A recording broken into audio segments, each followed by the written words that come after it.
ഇടുക്കി ചിന്നക്കനാലിൽ വീണ്ടും കാട്ടാനയാക്രമണം. വയോധിക താമസിച്ചിരുന്ന ഷെഡ് തകർത്തു.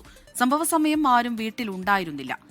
രാഹുൽ വിജയൻ ഇടുക്കിയിൽ നിന്ന് വിവരങ്ങൾ നൽകാനായി ചേരുന്നുണ്ട്. രാഹുൽ, വീണ്ടും കാട്ടാനയാക്രമണം റിപ്പോർട്ട് ചെയ്യുന്നു. ഇതെപ്പോൾ എവിടെയാണ് ഉണ്ടായത്?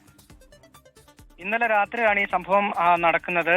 ചക്കക്കൊമ്പൻ എന്ന കാട്ടാനയാണ് ഈ വീട് ആക്രമിച്ച് തകർത്തതെന്നുള്ളതാണ് പ്രാഥമികമായിട്ട് മനസ്സിലാക്കാൻ കഴിയുന്നത്. ഈ പ്രദേശത്ത് ഇന്നലെ ഈ കാട്ടാന ഉണ്ടായിരുന്നാലും ഈ വീട്ടിൽ ഈ സംഭവ സമയം ആരും ഉണ്ടായിരുന്നില്ല. ഇതിനു മുമ്പും കാട്ടാന ആക്രമണം ഈ വീടിന് നേരെ ഉണ്ടാവുകയും ചെയ്തിരുന്നു. ആ സമയത്ത് KSEB വീട്ടിലേക്കുള്ള വൈദ്യുതി ബന്ധം വിച്ഛേദിച്ചിരുന്നു. അതുകൊണ്ട് തന്നെ വെട്ടവും വെളിച്ചവും ഇല്ലാത്ത അവസ്ഥയാണ്. അതാണ് കാട്ടാന വീണ്ടും എത്താനും ആക്രമണം നടത്താനും കാരണമെന്നാണ് ഈ മറിയക്കുട്ടി തന്നെ പരാതിപ്പെടുകയും ചെയ്യുന്നത്. എന്തായാലും ആ വീട് പൂർണ്ണമായിട്ടും നശിച്ചിട്ടുണ്ട്. ശരി, രാഹുൽ വിജയനാണ് വിവരങ്ങൾ നൽകിയത്.